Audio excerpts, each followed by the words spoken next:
სრულიად საქართველოს კათოლიკოს პატრიარქმა ხობის რაიონის სოფელ პირველ მაისში ახლა დაშენებული საეკლესიო კომპლექსი და საპატრიარქო რეზიდენცია მოინახულა. ილა მეორემ დალოცამრევლი და სრულიად საქართველოს მშვიდობა უსურვა.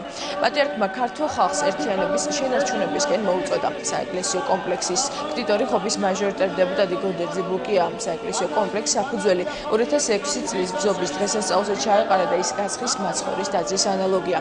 ხობში პატრიარქთან ერთად ტაძარი მთავრობის წევრებმა და პარლამენტარებმაც მოინახულეს.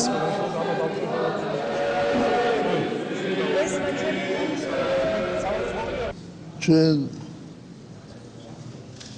შემთხვევთ უფალს, რომ მშვიდობას უფევდეს საქართველოში და მთლიანობაში ძალა ჩვენ უნდა გვახსოვდეს, რომ ეშმაკი ჰყოფს და ღმერთი აერთიანებს. მაშინ ვისმინოთ თქმა უფლისა და ერთიანობა შევინარჩუნოთ. ქრისტე აღსდგას.